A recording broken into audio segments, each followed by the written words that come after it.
आप देख रहे हैं दादा दादी की कहानियां सिर्फ सागर पिक्चर्स पर।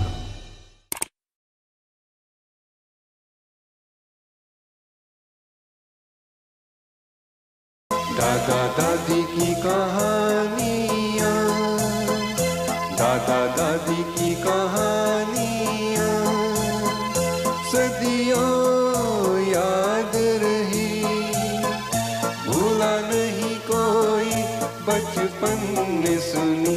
दादा दादी की कहानियां, दादा दादी की कहानियां।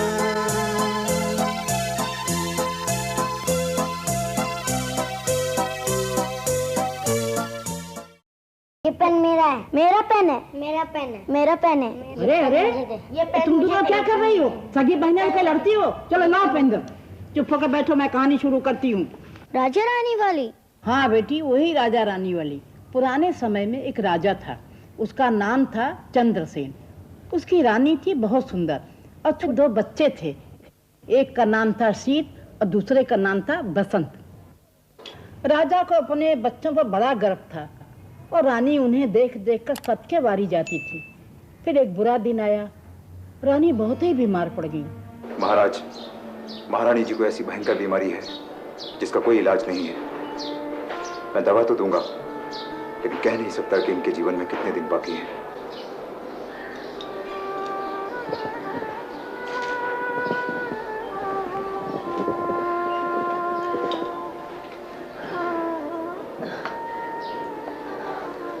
मेरे बच्चों, जब तक मेरी आंखें बंद नहीं हो जाती, मेरी आंखों से दूर मत होना। नहीं माँ, रानी तुम कैसी बातें कर रही हो? वैद्य जी ने अभी अभी बताया कि मामूली सी बीमारी है, 1-2 दिन में ठीक हो जाएगी। हाँ माँ, हमेशा हमेशा तुम्हारा हाथ हम लोगों के सर पर रहेगा। हाँ माँ। फिर रानी बहुत बीमार पड़ गई। अपने पलंग पर लेटे लेटे खिड़की से बाहर एक घोंसले को देखा करती थी। उस घोंसले में एक चिड़ा था, एक चिड़ी और उसके बच्चे थे।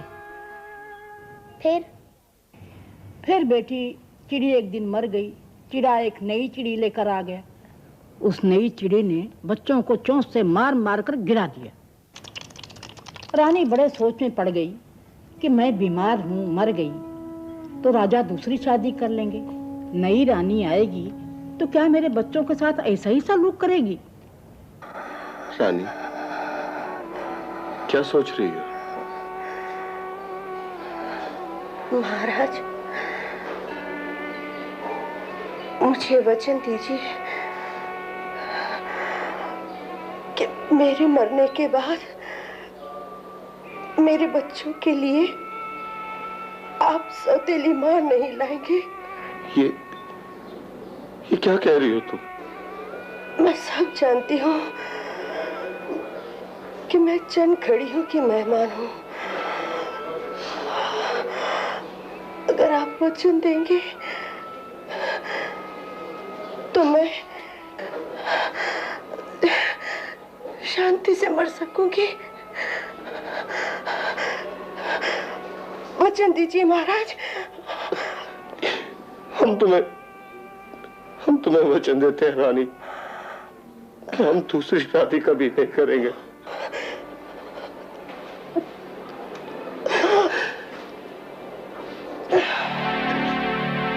रानी, रानी, रानी, तुम हमें छोड़कर चली गई। रानी, तुम हमें छोड़कर चली गई। राजा ने 1-2 साल तो अपना वचन निभाया, लेकिन मंत्रियों के बार बार कहने और जोर देने पर उन्होंने दूसरी शादी कर ली। रानी, ये है मेरे बेटे शीत और बसंत, जो आज से तुम्हारे बेटे हुए। शीत और बसंत ने अपनी नई माँ को माँ की जगह दिया, लेकिन रानी उन्हें कभी अपना नहीं समझती थी। हमेशा जलती भुनती रहती। लेकिन एक रोज उसे पता चला कि वो भी माँ बनने वाली है।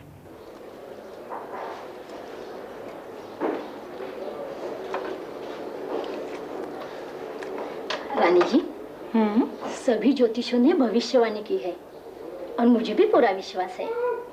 आपकी पहली संतान बेटा होगा। आपके घर राजकुमार आएगा। इसलिए मैं... क्या हुआ? तू रो क्यों रही है?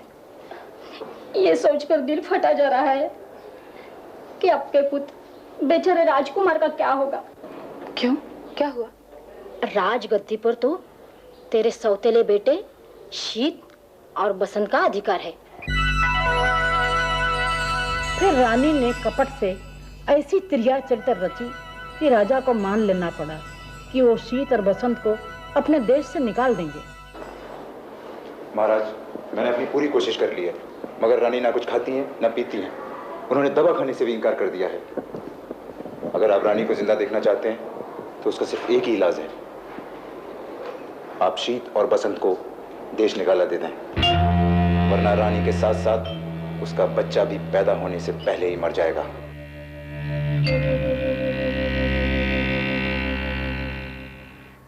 रुक जाओ भैया, ये देखो, इसका मतलब समझते हो ना बसंत? हमें देश निकाला दे दिया गया है। देश निकाला? हाँ। मगर क्यों? हमने ऐसा कौन सा कसूर किया जिसकी इतनी बड़ी सजा दी गई? ये हमारे माता पिता की आज्ञा है, इसमें कसूर नहीं पूछा करते। आओ, उनकी आज्ञा पर फूल चढ़ाएं। चलो चलें यहाँ से। चलो। ठहरो ठहरो बसंत, अब हमारे यहाँ कुछ भी नहीं है। उतार दो इन आभूषणों को, हमें यहाँ खाली हाथ पैदल जाना होगा।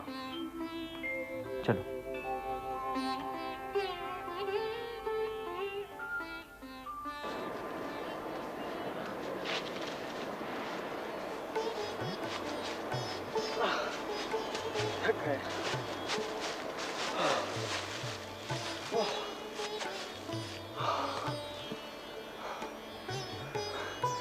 पिताजी की रात से बाहर निकलकर वाकई थकान महसूस होने लगी है। हाँ भैया, लेकिन ये जगह अच्छी है, यहाँ पर कुछ देर आराम करते हैं। ऐसा करते हैं, तुम सो जाओ, मैं पहरा देता हूँ। नहीं भैया, पहली आधी रात तुम सो, मैं पहरा दूंगा। बसंत। देखो भैया, मैं कुछ नहीं सुनने वाला, तुम चुपचाप सो जाओ। आधी रात के बाद मैं तुम्हें जगा दूंगा, उसके बाद तुम पहरा देना। अच्छा अच्छा भाई, जैसा तुम कहो।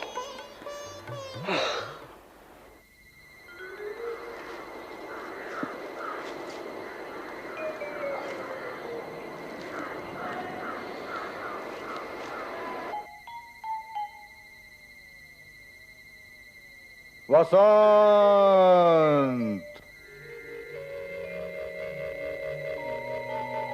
वसंत,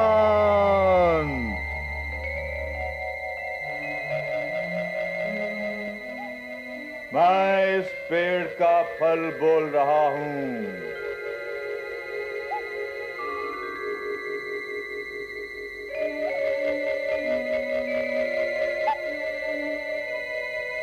ठहरो।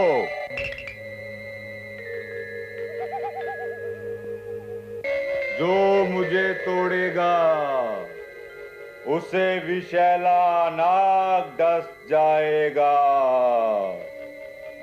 और जो मुझे खाएगा वो किसी देश का राजा बन जाएगा, लेकिन सर पर ताज पड़ते ही वो अपनी पुरानी सब बातों को भूल जाएगा। जो फल तोड़ेगा उसे विषैला नाग डस लेगा, और जो फल खाएगा वो किसी देश का राजा बन जाएगा, लेकिन राजा बनते हुए अपनी पिछली जिंदगी भूल जाएगा।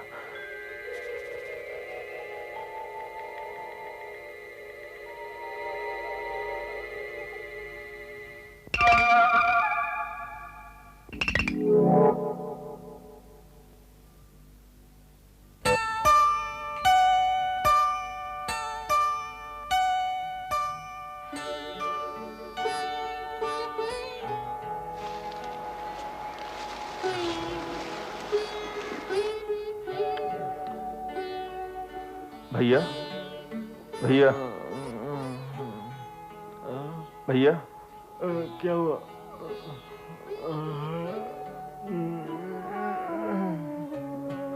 ये देखो कितना अच्छा फल है, तुम्हारी भूख मिट जाएगी। तूने कुछ खाया वसंत? हाँ हाँ, 2 फल थे, एक मैंने खा लिया।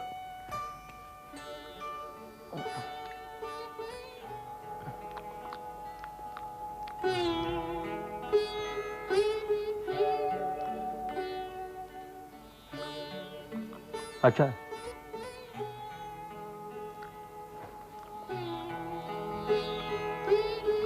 खाएगा थोड़ा सा? नहीं भैया, तुम खाओ।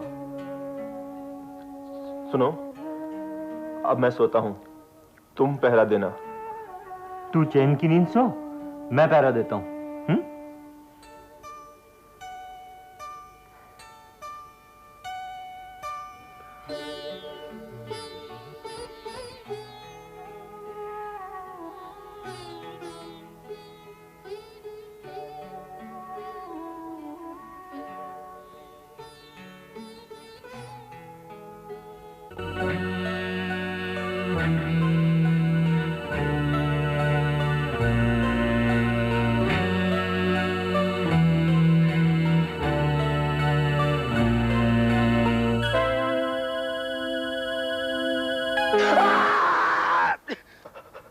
वसंत, वसंत, वसंत, मेरे भाई, उठ, उठ, क्या हुआ तुझे? वसंत, उठ, वसंत, वसंत, तुझे मरने नहीं दूंगा वसंत।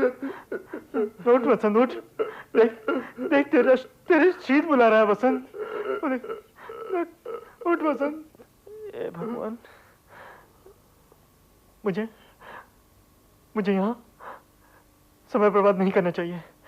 शहर या गांव जाकर किसी वैद्य हकीम को लाना चाहिए जो मेरे भाई का उपचार कर सके।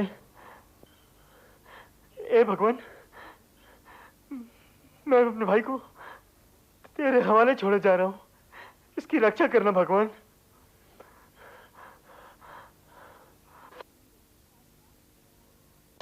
शीत बिना कहीं रुके सारी रात भागता रहा और सूरज की पहली किरण के साथ एक नए शहर में आ गया।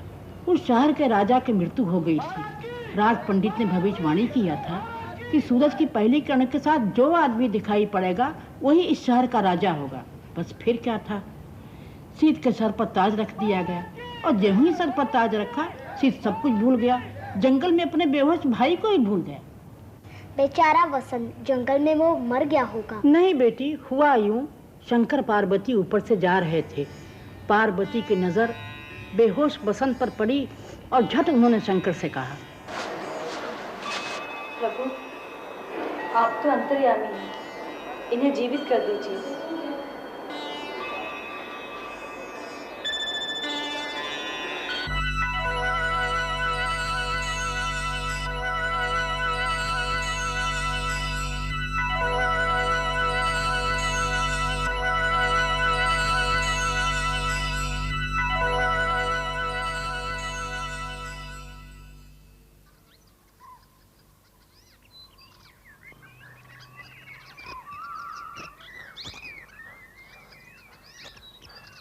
भैया,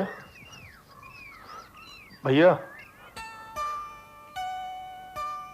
मेरा भैया तो किसी देश का राजा बन गया होगा और मुझे भूल भी गया होगा।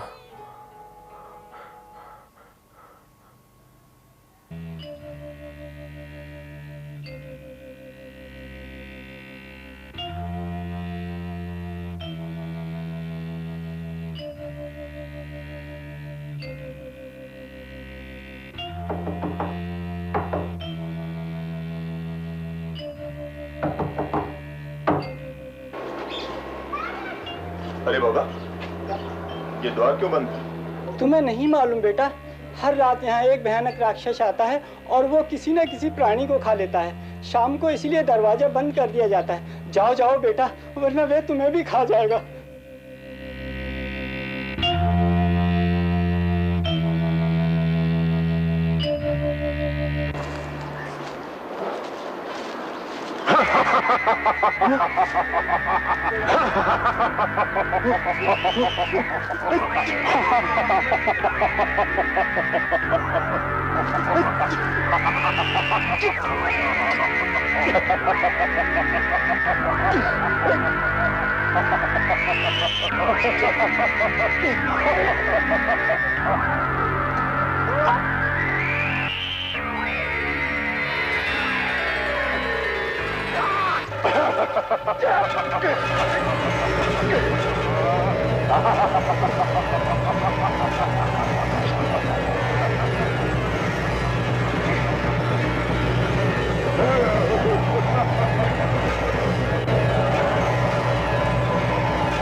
तुम्हें पता है महाराज ने घोषणा की है कि जो इस राक्षस को मारेगा उसे सोने की 1000 मुद्राएं इनाम में मिलेंगी। क्यों ना हम वो इनाम आपस में बांट लें? हैं? मगर इसका क्या करें जिसने राक्षस को मारा है? हाँ। अरे ये तो बेहोश है। उन्होंने बसंत को नदी में फेंक दिया और खुद राजा के पास जाकर इनाम ले आया और आपस में बांट लिया। बसंत नदी में बहता जा रहा था कि एक धोबी ने उसे देख लिया और उसे उठाकर नदी से बाहर ले आया।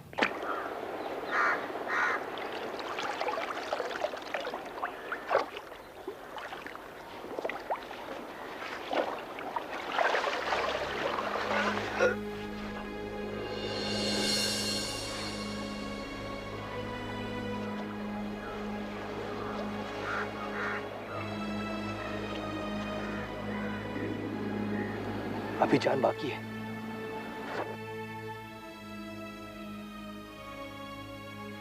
बाबा, अभी तुमने बताया कि इस देश का राजा कौन है और कैसे बना।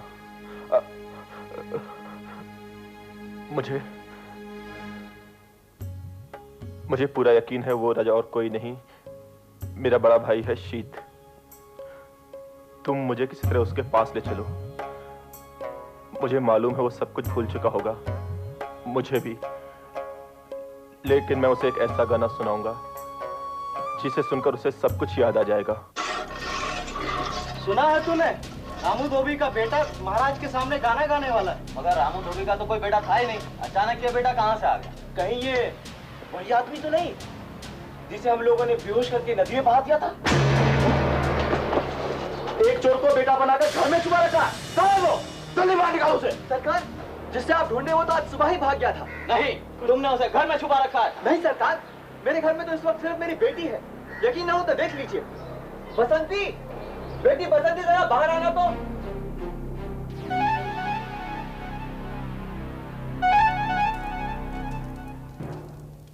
अरे रामू धोबी, तुम आओ आओ। तुम कह रहे थे कोई तुम्हारा हमारे दरबार में गाना सुनाना चाहता है? जी सरकार, आपके दरबार में हाजिर है। कहाँ? पर्दे के पीछे।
जंगल में चलते चलते जब अंधेरी रात छाई, एक भाई ने दिया पहरा, एक भाई को नींद आई।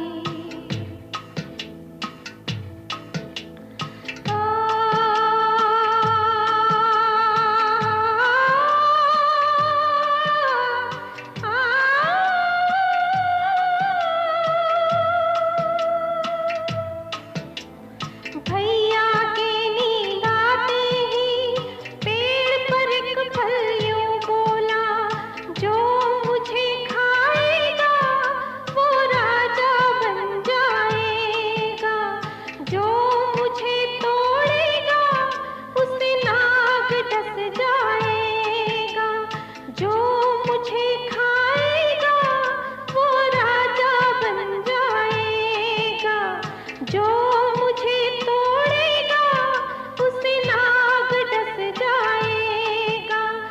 भाई ने भाई की खातिर नाटक ऐसा रचाया, उसे राजा बनाने खुद को नाग से डसवाया, खुद को नाग से डसवाया, डसवाया, डसवाया। आज तुम्हें देख कर क्यों आंखें भर आई, एक भाई ने भाई को एक कहानी सुनाई।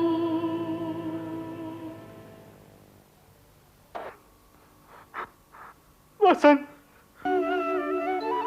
भैया, वसंत, मेरे भाई, भैया, मेरे भाई, भैया।